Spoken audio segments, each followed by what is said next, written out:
3 துணை முதல்வர்கள் டிவிகே, பிசிகா, அப்புறம் நாம் தமிழர் கட்சியை கூட வந்து சந்திச்சு பேசுறதாகவும், அது குறிப்பா வந்து பார்த்தீங்கன்னா வருகின்ற சட்டமன்ற தேர்தலில் சொன்னீங்க காங்கிரஸ், விடுதலை, கம்யூனிஸ்ட், முஸ்லீம் எல்லாம் வெளியே போட்ட திமுக கூட்டணியிலேருந்து சொல்லிட்டீங்க. போனா திமுக 234 தொகுதியிலும் டெபாசிட் வாங்க. கொஞ்சம் யோசனை பண்ணி சொல்லுங்க. இல்ல விசிகா விலகினாவே திமுக கொஞ்சம் முடிஞ்சிருந்தீங்க, கதை முடிஞ்சிருந்தீங்க. திமுக தலைவரே சட்டமன்றத்துக்குள்ள போக முடியாத நிலை ஏற்படக்கூட வாய்ப்பு இருக்கு. சட்டமன்றத்துல திமுக உங்களை மாதிரி என்ன வந்து நேற்று காலையில் ஆரம்பிச்ச கட்சியா சார்? மக்களை நோக்கி 200 தொகுதிகளை குறிவைத்திருக்கிறார்கள். எப்படி 40 என்று சொன்னார்களோ, கூட்டணியோடு சேர்த்து 40 என்று சொன்னார்களோ, தனித்தே 200 என்று சொல்லுகிறார்கள். நிச்சயமாக பாருங்க ஐயா, பாராளுமன்ற தேர்தலுக்கு முன்னாடி மோடி கூட 400 அகிலை பாரு, அடுத்த முறை 400 தாண்டுவோம் அப்படின்னு சொன்னாரு. கனவு கண்டாரு இல்லையா? கனவு கண்டது அவர்.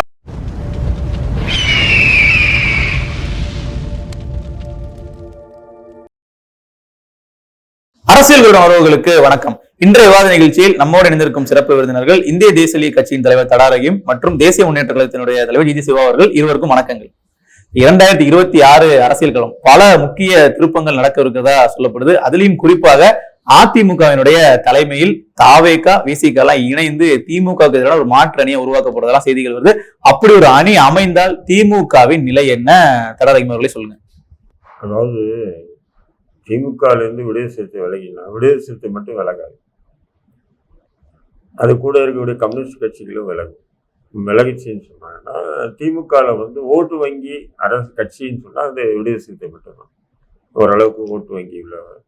அது வந்து திமுகவுக்கு மிகப்பெரிய ஒரு பெருநடைவை வந்து சந்திக்கும். ஏன்னா கடந்த முறை நீங்க சட்டமன்ற தேர்தலை கணக்கு பார்த்தீங்கன்னா பெரிய வாக்கு வித்தியாசத்துல எல்லாம் திமுக வந்து ஆட்சியை பிடிக்கிற ஒரு சொற்பமான வாக்கு வித்தியாசம் தான் வந்து திமுக ஆட்சி.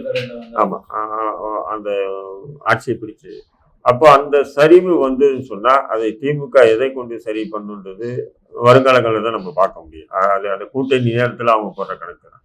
ஆனா நீங்க சொன்ன மாதிரி வந்து எப்படின்னு சொன்னா ஆதவ் அர்ஜுனா வந்து தலைமையில ஒரு இயங்குறதாகவும், அது வந்து எல்லாரையும் சந்திச்சு டிவிகே, விஜய, பிசிகா, அப்புறம் நாம் தமிழர் கட்சியை கூட சந்திச்சு அவர் யாரு ஆதவ் அர்ஜுனா வந்து சந்திச்சு பேசினார். அதிமுக கூட இந்தி கொண்டு வர்றது. ஆமாம், ஆதவ் அர்ஜுனா வந்து சந்திச்சு பேசுறதாகவும், அதுவும் குறிப்பா வந்து பார்த்தீங்கன்னா வருகின்ற சட்டமன்ற தேர்தலில்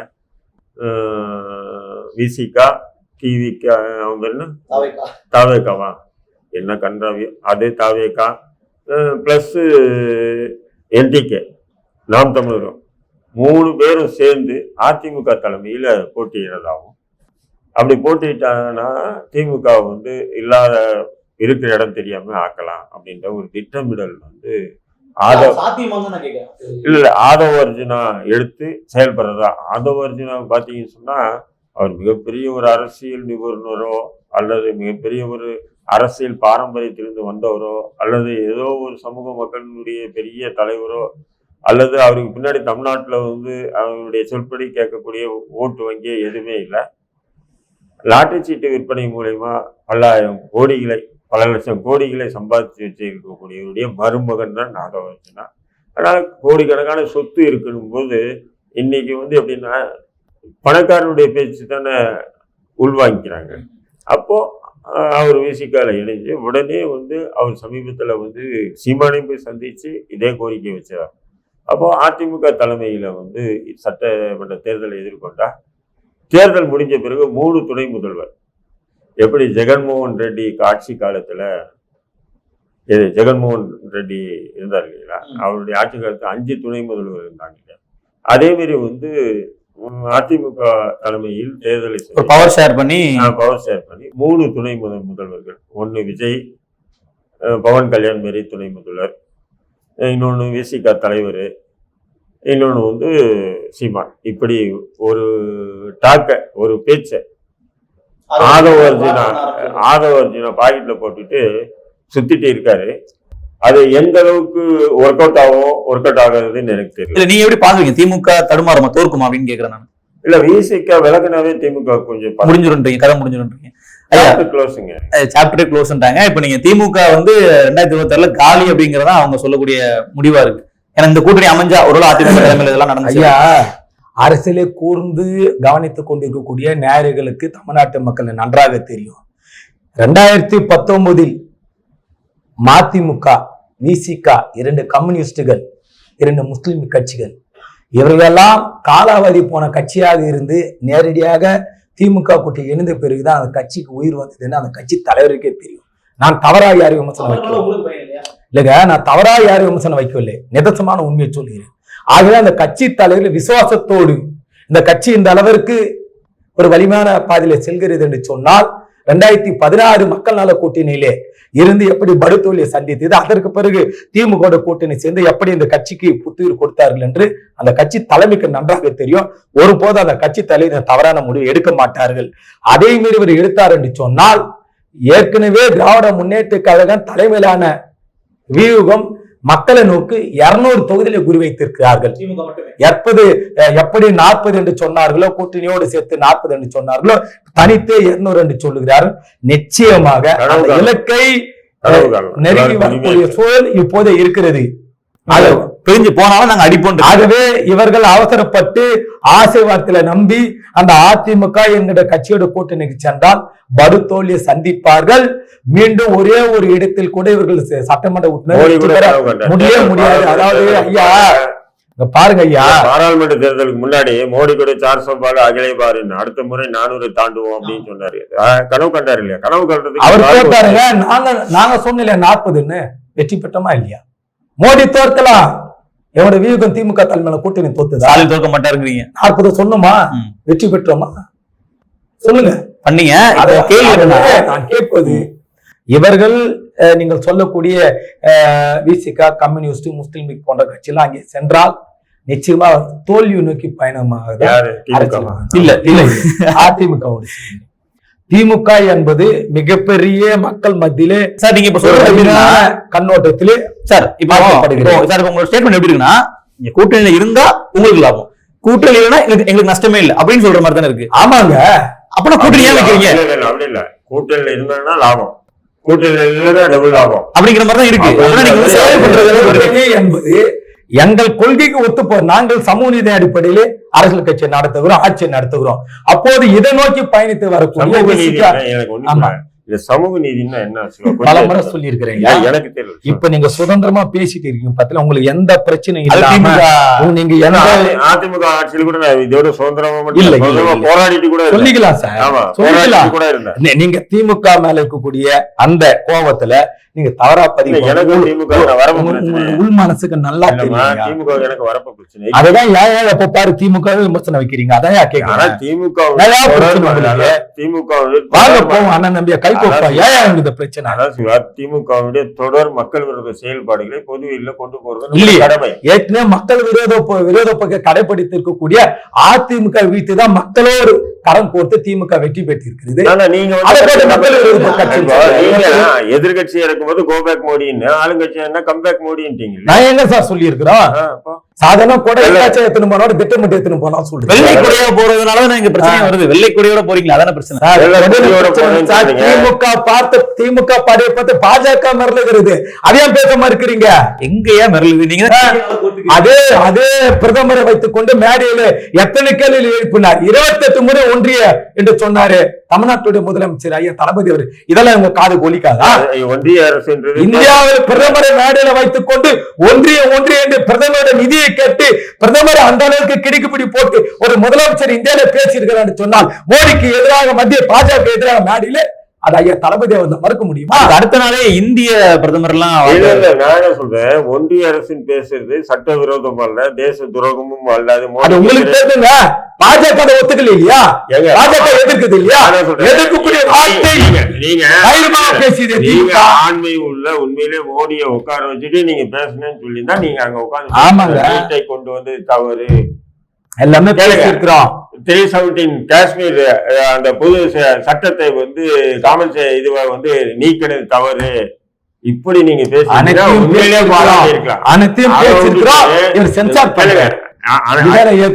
இதெல்லாம் பேசியிருந்தீங்கன்னா உண்மையிலே நீங்க ஐயா பேசியிருக்கிறீங்க உள்ள தைரியம் உள்ள ஆமா ஒரு தலைவர்னு சொல்லிக்கலாம். ஆனா பேசுனது எல்லாமே என்ன பேசிருக்கீங்க? என்ன பேசியிருக்கிறோம்? ஒன்றியம் பேசுனதே சிவா வந்து புல்லரிக்குது உடம்பு இல்ல சார், மாநில சுயேட்சை அந்த அளவிற்கு எங்களுக்கு தமிழ்நாட்டினுடைய பாதுகாப்பு மாநில சுயாட்சியை பத்தி பேசுற நீங்க எதுக்கு நீங்க வந்த அடுத்த நிமிஷமே என்ஐஏக்கு காவல் நிலையத்துக்கு அனுமதி கொடுத்தீங்க? பாஜக துஷ்பிரயோகம் செய்து மாநிலத்தில் கால் பதிக்கிறது. நாங்கள் மத்திய பாஜக கூட்டணியில மண்ணாங்கத்தை ஒட்டும் இல்லை, ஒருவே இல்லை. நாங்க என்ன பண்ண முடியும்? நீங்க ஒரு சமய போறல கல போறல வாங்க, ஓடிப்போம் வரீங்களா? ரெடி, நீங்க வாங்க. ஏன் நான் ஓடிக்கணும்? அனுமதி கொடுத்திருக்காங்க. என்ன பண்ணாரு பாத்தீங்களா? அரசு வாங்க, உன்னோட நான் நிக்கிறேன் வாங்க. ஏன் நானு வரணும்? ஆமாங்க, நீங்க சமுதாயத்துல அனைவருக்கு சமமான ஒரு ஆட்சி நடக்கிறது தவறுன்னு சொல்றீங்க. வாங்க போவோம். நானும் சொல்றேன், அனுமதி கொடுத்து திறக்க விட்டது நீங்க, அந்த அனுமதியை ரத்து பண்ணி திறக்க விடாம மூடுங்கன்னு சொன்னா வாங்க உடைக்கலாம். அப்ப கூட பாருங்க, நீங்க உடைக்கலாம். கடாரையும் மட்டும்தான் இன்னைக்கு வந்து திமுக எதிராக பேசிட்டு இருக்கான். உடைக்கிட்டு கூட்டு போனா நம்மளோட முதல்ல ரஹீமை தூக்கி போட்டு உள்ள போட்டுவான். இப்ப சட்டத்துல எவ்வளவு திட்டமிடல் பாருங்க. இதுதான் திமுகவுடைய சூழ்ச்சி. சரிங்க ஐயா, இந்த விஷயம் வந்து திமுக பாஜக போயிட்டு இருக்கு. நம்ம டாபிக்ல ஒரு நிமிஷம் சொல்லி முடிக்கிறேன். ஒரு நிமிஷம்.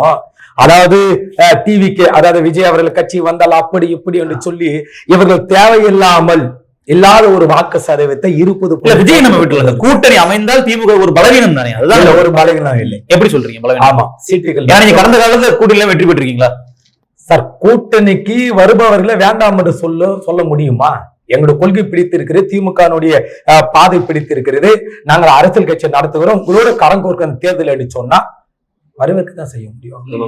நீங்க பாருங்க சார், இல்ல நாடாளுமன்ற தேர்தல் போச்சு, நாங்க ஜன்னலை திறந்தோம், ஜாக்கெட்டை திறந்து வச்சிருக்கிறோம், வாங்கணும் கூப்பிட்டீங்க, யாரும் வரல. அதுக்காக வந்திருக்கிற கூட்டணி பத்தி நீங்க குறை சொல்லுது நியாயமா? இல்ல, இப்ப கேள்வி என்னன்னா, கூட்டணியில இருக்கிறவங்க கிட்டே ஒரு அதிருப்தி இருக்குது இல்லையா? இப்ப அதான பிரச்சனை. நீங்க கூட்டணிக்கு வந்து அவங்கள வர்றாங்க. கடிதத்தை விடுதலை சிறுத்தைகள் கட்சியினுடைய தலைவர் நேற்று வெளியிட்டு இருக்கிறாரு.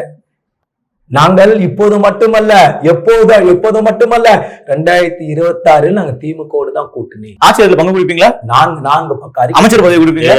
திமுக அமைச்சர் கொடுப்பீங்களா? இதே திமுக தம்பி ஞாபகப்படுத்தேன். இதே திமுக வைகோ அண்ணன் இருக்கும்போது அப்போ வந்து என்னன்னா, வைகோ வந்து கட்சியை உடைச்சிட்டு போறான்னு பெரிய பிரச்சனையா இருக்கு. அப்போ இதே மாதிரி தான் 4 பக்கம் 40 பக்கம் கருணாநிதி கடிதம் எழுதுறாரு. யாரு? வைகோ.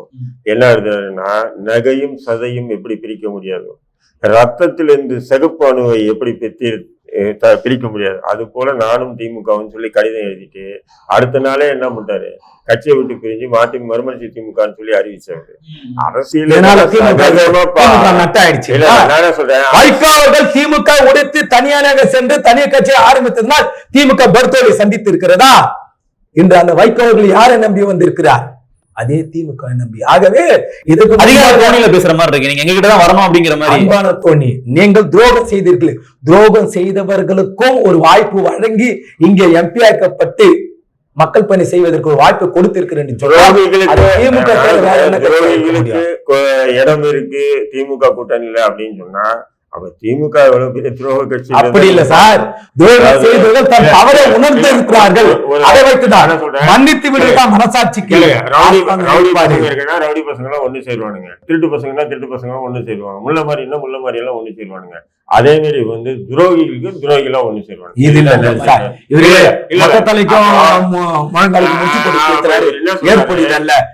பேசக்கூடிய வார்த்தையில கை தேர்ந்தவர்களே நாங்க ஏத்துக்குவோம் அப்படின்னு சொன்னா, அப்படி பெருந்தன்மை. ஒருவர் தவறு செய்திருக்கிறார், அந்த தவறை செய்தது தவறு என்று ஒருவர் எப்போது உணர்கிறாரோ அவரை மன்னித்து விடுதுன்னு மனசாட்சிக்கு இல்ல. அது பெருந்தன்மை இல்ல, நம்மளே பெரிய துரோகி இவன் கொஞ்சம். கடந்த காலத்துல ஆகவே வருகின்ற 2026 சட்டமன்ற பொதுத் தேர்தலே நீங்கள் சொல்லுது போன்று கம்யூனிஸ்டோ காங்கிரஸோ மதிமுக விடுதலை சிறுத்தைகள் சொல்லுது போன்று அந்த விஜயாவுடைய கட்சியோ அதிமுகவோடு சென்றால் படுதோல்வி சந்திப்பார்கள். சவக்குழியில் அவர்களே பள்ளத்தை நோண்டி மூடிக்கொள்ளுங்க. நீங்க சொன்னீங்க காங்கிரஸ் விடுதலை சிறுத்தை கம்யூனிஸ்ட் முஸ்லீம் லீக் எல்லாம் வெளியே போட்டோம் திமுக கூட்டணியில இருந்து சொல்லிட்டீங்க இல்லையா? போட்டு நான் சொல்லல சார், போகிற சொன்ன போனா திமுக 234 தொகுதியிலும் டெபாசிட் வாங்குமா? கொஞ்சம் யோசனை பண்ணி சொல்லுங்க. அவங்க 200 தொகுதி ஜெயிக்கும்ன்றாங்க. அதான் இப்போ ஜெயிக்கிறது விடுங்க, டெபாசிட் வாங்குமா? என்னங்க கூட்டணி 2014 மக்கள் நல கூட்டணி வச்சீங்க, நியாயமா? நீங்க இருங்க மக்கள் சார். சார், இருங்க சார். சார், உண்மையை பேசுறேன். இருங்க ஐயா, அவசரப்படாதீங்க. ஐயா, விஜயகாந்த் அவர்கள் எத்தனை தொகுதியில சட்டமன்ற உறுப்பினர், எதிர்க்கட்சி தலைவர் வேறு. மக்கள் ஒரு சட்டமன்றத்துல வெற்றி பெற முடியுதா? கூட்டணியில் இருக்கக்கூடிய ஒரு சட்டமன்ற வெற்றி பெற முடிஞ்சுதா? நீங்க சொல்லுங்க. ஆனா அதே இடத்துல அதிமுக வந்து தனித்து நின்று அவ்வளவு தொகுதியில வெற்றி பெற்றாங்க இல்லையா? அந்த மாதிரி திமுக ஒரு வரலாறு இல்லை. இல்லங்க சார், இந்த கூட்டணியிலே தனியாக பிரித்து வாக்குகளை பிரித்து விட்டு குளிர் காய்ந்து வெற்றி பெற வேண்டுதான் 2014 நிலைப்பாடு. அதில் அதிமுக வெற்றியும் பெற்று இருக்கிறது. அதை வைத்துக் கொண்டு அதே நிலைப்பாடு 2026 வரும் என்று சொன்னால் அரசியல் இவர்கள் தெளிவா புரிந்து கொள்ளவில்லை என்று நான் சொல்ல முடியும். இப்போ நம்ம ஒரு சின்ன அரித்மெட்டிக்கா நம்ம போயிடலாம். அந்த டேட்டா அப்படி நம்ம பாத்துடலாம். இப்போ அதிமுக ஒரு 20 விழுக்காடு வாக்குகளை எடுத்தாலும் நாம் தமிழர் நிச்சயமா 10 விழுக்காடுக்கு மேல எடுக்கும்னு சொல்றாங்க. இல்ல நாம் தமிழர் இதற்கு பிறகு வரக்கூடிய தேர்தல் அத்தனையும் ஏற்கனவே வாக்கு வங்கி வாங்கிவிட அந்த தொடர்ச்சியா கூட்டிட்டு வந்திருக்காங்க. நிச்சயமா வாய்ப்பு இருக்குன்னா சொல்றாங்க. அது உங்களுடைய கருத்தா இருக்கட்டும். ஒரு 10 நம்ம அப்புறம் அதை வச்சுட்டாலும் கூட இப்ப தாவேகா விசிக்கலாம் வரும்போது அவங்க 2 பேரும் ஒரு சேர்ந்து இரட்டைகளுக்கு வந்தா கூட ரொம்ப சுலபமா 30-40 பேர் மேல போயிடுறாங்களே. நாம் தமிழர் கட்சி அதிமுக வருதுன்னு சொல்றீங்க. இல்ல நான் சொல்றது அவங்க சொல்ற கணக்குப்படி நாம் தமிழர் கட்சிக்கு பதிவு செய்யக்கூடிய வாக்குகளே திமுக அதிமுக மாற்றி இருக்கக்கூடிய வாக்குகள் தான். இவர் போய் அதிமுக கூட்டணி சென்றால் வெறும் 1% வாக்கு. நம்ம நாம் தமிழர் நீங்க சொல்ற மாதிரி நம்ம எடுத்துட்டு பார்த்தாலுமே அவங்க டிஃபால்ட்டா சொன்னாங்க தாவேகா விசிக்கு எடுத்துட்டாலுமே கூட 30 விழுக்காடுல இருந்து 40 விழுக்காடு ஈஸியா வர முடியுமே. எப்படி சார் வர முடியும்? நான் உங்களை பார்த்து கேட்கிறேன், நீங்க நியாயமா சொல்லுங்க. திமுக மேல அவ்வளவு ஆபரணம் பழி சொல்லக்கூடிய நீங்க நியாயமா சொல்லுங்க. விஜய் கட்சி எத்தனை சார் வாக்கு சதவீதம் வாங்க சொல்லுங்க. விஜய் பிடிக்காது. சரி, நீங்க விசிகா வச்சு கூட சொல்லுங்க. அதுக்கு சொல்லுவாரு அவரு. இல்லையா சார், மடமாத்துறீங்க. அதாங்க கஷ்டப்பட்டு பேசக்கூடிய நபர் நானு. அதனால வந்து அவர் என்ன பண்றாருன்னா விஜய்க்கு எவ்வளவு கிடைக்கும் சொல்லுங்க. உங்க வயது வார்த்தை வரைக்கும் நீங்க சார் அவர் சொல்றாரு. அவர் சொன்னா அவர்கிட்ட அவர்தான் பதிலீடு கொடுங்க. விஜயோட வாக்கு சதவீதம் எத்தனை வரும்? அவர் கேட்கிற கேள்வி அதை பதில் கொடுங்க. நீங்க சொன்னா சரியா இருக்கு. சொல்லுங்க. நான் எப்படி சொல்ல சொல்லுங்க. உங்ககிட்ட கேட்ட கேள்வி என்கிட்ட கேட்டா நான் சொல்லுவேன் பதில். நீங்க கேளுங்க. இப்ப வந்து அதிமுக விசிக விஜய் கட்சி சேர்த்து முடிச்சிடுறேன். தாவேகா 3 பேர் சேரும் பொழுது ஒரு 30-40 விழுக்காடு வாக்குகள் வந்து எடுத்து திமுகவை தோற்கடிப்பதற்கான பாசிபிலிட்டி இருக்கான்றதான் கேள்வி. இல்ல பாசிபிலிட்டி இருக்கா இல்லையான்றதுல அந்த ஆதவ அர்ஜுன மூலியமா அவரோட திட்டம் நீங்க சொல்லிட்டீங்க. ஆதவ அர்ஜுன் மூலியம் இப்படி ஒரு காய் நகர்த்திட்டு வர்றாங்கன்றாங்க. ஆதவ அர்ஜுன மூலியமா இப்படி ஒரு 3 தலைமைச்செல்லாம் சொல்லிட்டீங்க இல்லையா? அப்ப அந்த மாதிரி வரும்பொழுது வாக்கு வங்கி இருக்குதானே? அப்ப அது ரொம்ப ஈஸியான டாஸ்கா தானே தெரியுது. டிவிக்கு சொன்ன மாதிரி விஜய் குத்தாடி இல்ல அதுல ஒத்துக்கலாம் இல்ல. ஆனா இது விசிகாவுக்கும் இருக்கு நாம் தமிழுக்கு அதுதான் சொல்லுவாங்க. அது மாற்று கருத்து இல்ல. கூத்தாடின்றதுனால வந்து பாத்தீங்கன்னா ஏதோ கொஞ்சம் ஆர்வம் இருந்து ஓட்டு இருக்குன்னு வைங்களேன். சொல்லிட்டாங்க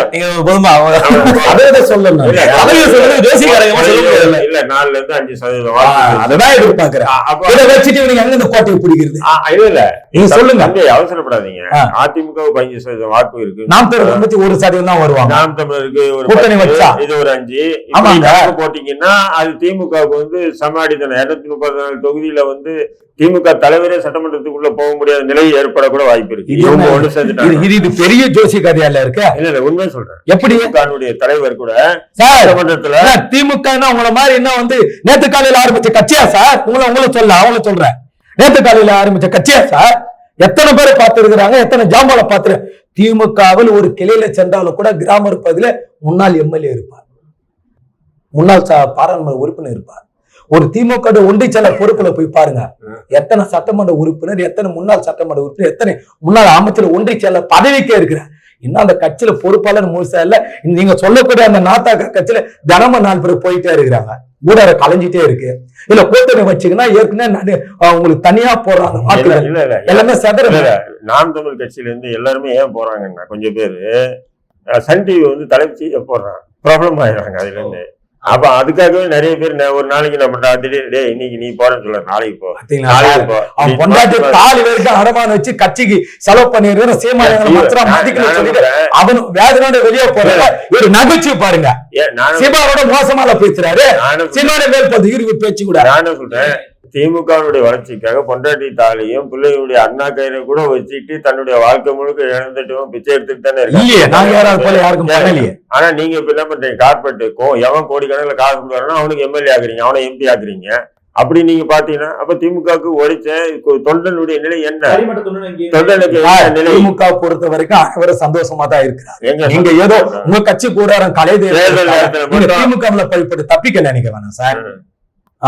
திமுக மட்டும் வந்து எல்லாருக்கும் வந்து பாருங்க சார், கிராமத்துல ஒவ்வொரு கிராமத்துல ஊராட்சி தலைவர் சார் திமுக கவுன்சிலர் போய் பாருங்க கிராமத்துல.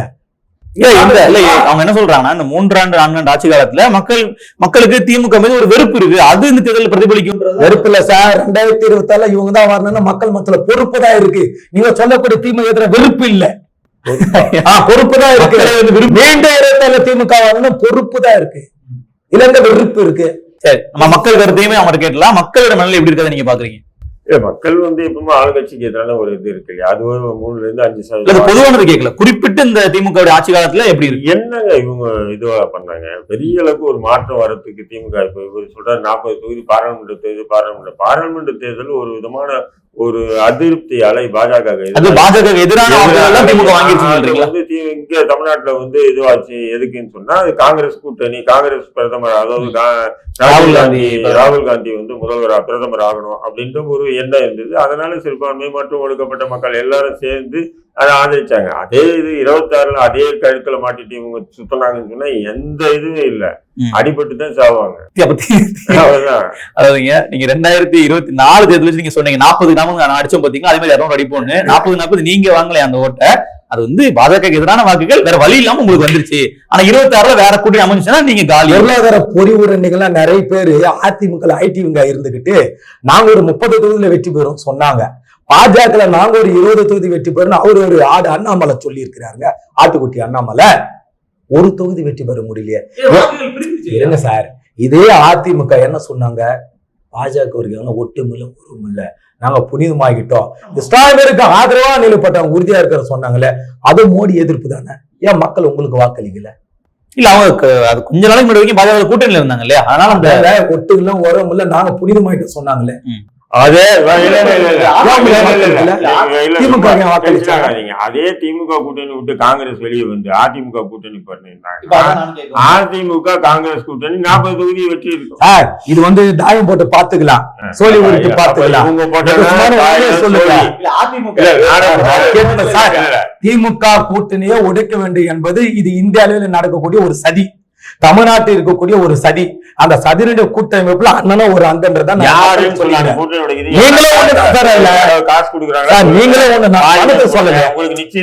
பணத்தை நான் சொல்லல,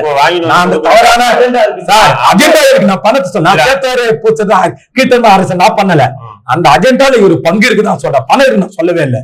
ஆகவே நான் சொல்றது கருத்து என்னன்னா, நீங்க இங்கிருந்து கூட்டணியை உடைச்சு பிரிச்சு மூட்டை கட்டி கொண்டு போனாலும் கூட ஏற்கனவே மக்களால கூட்டணி எந்த நிலைமைக்கு தள்ளப்பட்டதோ அதை விட இன்னும் கீழே தான் தள்ளப்படுவீங்க. இப்போ நீங்க சொல்லும் போது என்ன தெரியுதுன்னா, கூட்டணி வந்து எங்க கிட்ட இருந்தீங்கன்னா உங்களுக்கு நாங்க சீட்டு பார்த்து கொடுப்போம், நீங்க பதவி அனுபவிக்கலாம். இல்லன்னா நீங்க பதவியே இல்லாம மக்கள் நல கூட்டணி மாதிரி நீங்க கட்சியை இறந்துட்டு சும்மா. சார் வரலாறு இருக்கு சார், நாங்க என்ன நம்பி நீங்க வந்தீங்கன்னா உங்களுக்கு நல்லதுதான் சொல்ல முடியும். ஆசைவார்த்தை ஒருத்தர் சொல்றாங்க, அரசனை நம்பி புருஷனை கைவிட்டு கதைதான். இன்னும் சுருக்கமா சொல்றேன், திமுக கூட்டில இருந்து யாரு வெளியேறி அந்த அதிமுக பாஜக சென்றாலும் அத அரசனை நம்பி புருஷனை கைவிடுறது சமம் தான். இது கண்டிப்பா நடக்கும். அப்போ அவரே ஒத்துக்கிறாரு, அதிமுக அரசனாகும் இவங்க புருஷனாகும் திமுக கூட்டணி. ஆனா அந்த புருஷனா காலத்தை நிப்பான், காலத்தை நிப்பான், அரசன் பெரியாருன்னு அப்படின்னு அவர் சொல்றாரு. அந்த இடத்துல நான் சொல்லக்கூடிய கருத்து வேற, அரசன் வேற, நீ சொல்லக்கூடிய அரசன். ஏன் இப்படி எல்லாம் பேசுறீங்க சார்? எனக்கு ஒன்னும் புரியல. ஏன் இப்படி எல்லாம் பேசுறீங்க? என்னன்னு தெரியல. இல்லையா, கள்ளக்காதல வந்து மென்ஷன் பண்ணி பேசுறேன். சரியில்லையா? எப்பவுமே அப்படி இருக்கு. தமிழ்நாடு சரியாக இருக்கிறது, அது நாங்கெல்லாம் நன்றாக இருக்கிறோம்.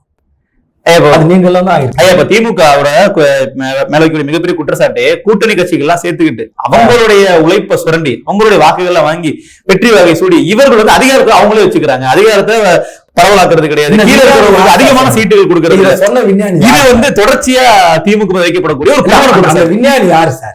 பலரும் சொல்றாங்க, அந்த ஒருத்தர் சொல்லுங்க, நான் சொல்றேன். ஊடகவியலாளர்கள் பலரும் சொல்றாங்க. இப்ப வந்து விசிக அனுபவிகள் கூட சொல்றாங்க, நம்ம வந்து 6 சீட்டு வாங்கி நிக்கிறோம், ஆனா நம்ம போடக்கூடிய உழைப்பு அதிகம். அப்ப என்ன தெரியுமா பண்ண இந்த ஊடக புள்ளிங்க, இந்த விஞ்ஞானிங்க நேர விசிக தலைவர் போன் பண்ணா, கம்யூனிஸ்ட் தலைவர் போன் பண்ணா, காங்கிரஸ் தலைவர் போன் பண்ணா, அங்க பேசினா காரி துப்புவாங்க. ஏண்டா கட்சியினுடைய தலைவர் என்ன எனக்கு எடுக்க தெரியாத நிலைப்பாட மண்ணாங்கட்டு நீ என்னடா அங்க மிச்சர் சாப்பிட சொல்ற, அவங்களே காரி துப்புவாங்க. ஆக விசிக தலைவர் முட்டாள் அல்ல, கம்யூனிஸ்ட் தலைவர் முட்டாள் அல்ல, காங்கிரஸ் தலைவர் முட்டாள் அல்ல. தெரிந்து புரிந்துதான் இது சரியான கூட்டணி தான், மக்களுக்கான கூட்டணி தான், மனசாட்சிக்கான கூட்டணி தான், எங்களுக்கான அங்கீகாரம் கொடுக்கக்கூடிய கூட்டணி தான் என்று அனைவரும் திமுக கூட்டணியில பயணிக்கிறார்கள். இப்ப அந்த கூட்டணி கட்சி தலைவர்களுடைய மனநிலை குறித்து உங்கள்கிட்ட ஒரு கேள்வி கேட்கணும். இப்ப வந்து இப்ப சொன்ன மாதிரி திருமாவளவன் அவர்களுக்கோ இல்ல கம்யூனிஸ்ட் தலைவர்களுக்கோ இல்ல நமக்கு திமுக தான் சரியான நிலைப்பாடுல தான் இருக்கிறாங்களா, இல்ல நமக்கு வந்து போதுமான அளவு அதிகாரம் பகிர்ந்து வைக்கப்படல அவங்க விரும்புறாங்களா, எப்படி நினைக்கிறாங்க? ஏங்க நான் என்ன சொல்றேன், திமுக கூட்டணியிலே இருக்காரு விசிகா. மதுரையில கொடிக்கம்பம் நடுறதுக்கே அவங்களால முடியல, கொடுக்கப்படுறாங்க அப்படின்னா நட முடியல, இன்னொரு நட முடியல. நாகப்பட்டினத்துல கொடிக்கம்பம் வைக்கிறதுக்கே எம்எல்ஏ தலைமையில 100-500 பேர் போய் போராட்டம் பண்ணி தான் வைக்க முடியுது. நேற்று கடலூர்ல வந்து பாத்தீங்கன்னு சொன்னா காவல்துறை வந்து ஒன் சைடா நடவடிக்கை எடுக்குது, விடுதலை சிறுத்தை கட்சி மீதே நடவடிக்கை எடுக்கிறாங்கன்னு சொல்லி குற்றச்சாட்டை வந்து திருமாவளவன் பதிவு பண்றாரு. கள்ள மது ஒழிப்பு மாநாடு, மகளிர் மது ஒழிப்பு மாநாடுன்னு திமுக பிரதிநிதி கலந்து கொண்டாங்கல்ல, அல்ல திமுக பிரதிநிதி கலந்து கொண்டாங்க. அதான் சொல்றேன், அது வந்து நடத்த போறேன்னு சொல்றாரு. அதுல அதிமுக கூப்பிடுன்னா ஆமா நான் கூப்பிடுவோம்னு சொல்றாரு.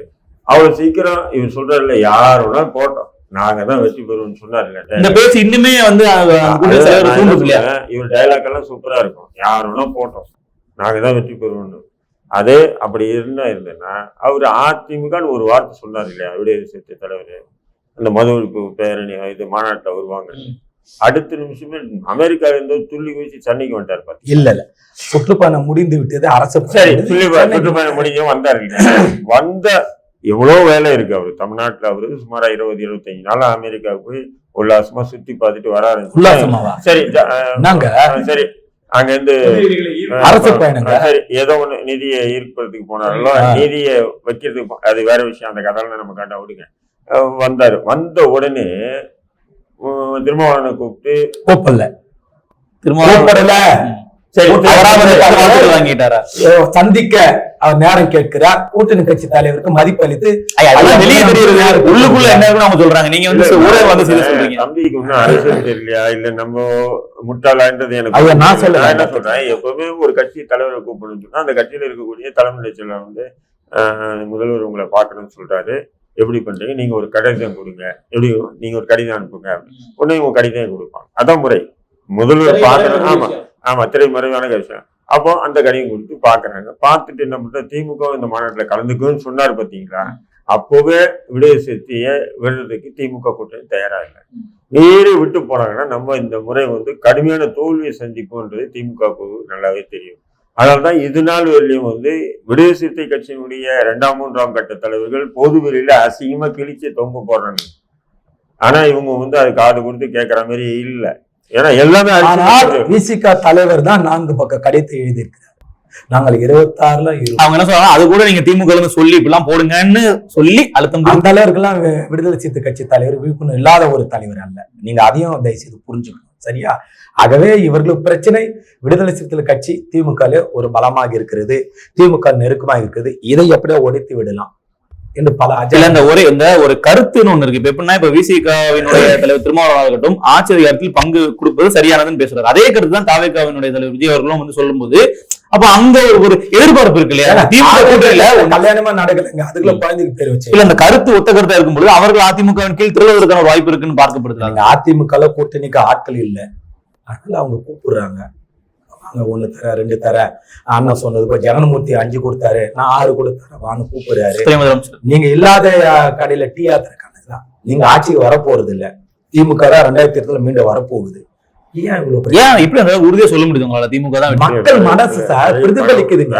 சிவா வந்து நிறைய செல்லும் இடமெல்லாம் மக்களுடைய மனது, மக்கள் வாயில் வரக்கூடிய வார்த்தைகள் திமுக வாழ்க, மீண்டும் வர வேண்டிய திமுக ஆட்சி சொல்லக்கூடிய வார்த்தைகளை வச்சுதான் சார் இல்ல ஏன் இப்ப 2011 இருக்கட்டும் 16 இருக்கட்டும் இந்த அளவுக்கு தோல்வி சந்திக்க வேண்டிய சூழல் ஏற்பட்டுச்சு திமுக 10 ஆண்டு? அதுதாங்க சொல்றேன். அரசியல் கட்சி அது சூழ்ச்சின்னு சொல்ல வரீங்களா? உலகம் முழுக்க வெற்றி தோல்வி என்பது இயல்பான விஷயங்கள் தான் அரசியல் கட்சியிலே.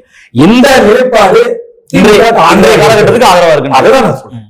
சரி, நிச்சயமா அப்ப இந்த காலகட்டத்தில் திமுக தான் வெற்றி பெறும்னு திட்டவட்டமா சொல்றாரு சிஜி அவர்கள். உங்களுடைய கருத்து என்ன? இல்ல ஒரு முன்ன மாதிரி வந்து அரசியல் விமர்சகர் மட்டும் இல்லாம இப்ப வந்து ஜோசியத்திலும் கை தேர்ந்திருக்காரு. அதனால பாக்கலாம், வருங்காலங்கள் தான் பதில் சொல்லணும். கூட்டணி முடிவு வச்சுதான் முடிவு பண்ண முடியும்.